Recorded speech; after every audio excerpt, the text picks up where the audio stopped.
نبی پاک صلی اللہ تعالیٰ علیہ وسلم نا مسجد شریف میں آئے نماز پڑھانے۔ بہت سارے لوگ نا بچپن سے بڑی محبت والے ہوتے ہیں، چھوٹے ہوتے بڑے پیار والے ہوتے ہیں، عشق لگا سی کھیڈاں کھیڈ دی دو۔ چھوٹا سا بچہ حضور مسجد میں آئے نماز پڑھانے تو نبی کریم علیہ السلام نے اپنے نالین مبارک اتارے تو اس بچے نے فٹافٹ اٹھا لیے، اٹھا کے نا پھر اس نے وہ جوتے صاف کیے، صاف کر کے اپنے پاس رکھ لیے۔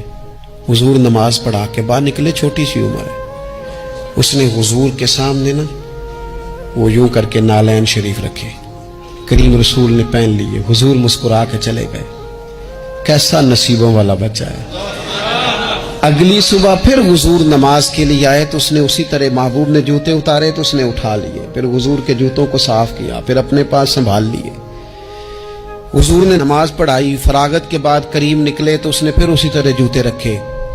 تیسرا دن ہوا، وہ یوں سامنے کھڑا ہے، حضور نے یوں مسکرا کے دیکھا، کریم نے دیکھا، محبوب نے جوتے اتارے، اس نے تھامے، صاف کیے، اپنے پاس رکھ لیے۔ حضور تکمیل نماز پر باہر نکلے، جوتے اس نے سامنے رکھے۔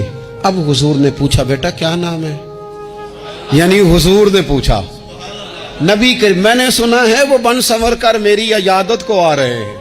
یہ دیکھو نا، نرخ بازار محبت کا انوکھا ہی ہو گیا، نرخ بازار محبت کا انوکھا ہی ہو گیا، خود خریداروں میں شامل آ کے مولا ہو گیا۔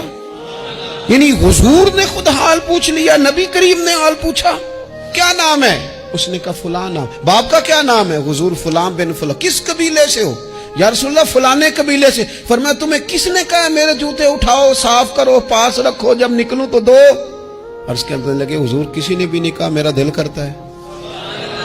یا رسول اللہ میرا دل کرتا ہے، مجھے کسی نے بھی نہیں کہا۔ محبوب کریم نے نا وہیں کھڑے کھڑے دوبارہ رخ پھیرا مسجد کی جانب، کعبے کی جانب منہ کر کے حضور فرمانے لگے اے اللہ، یہ تجھے راضی کرنا چاہتا ہے، تو بھی اس سے راضی ہو جا۔ اے اللہ جیسے یہ میری خوشی چاہتا ہے تو بھی اسے خوش کر دے۔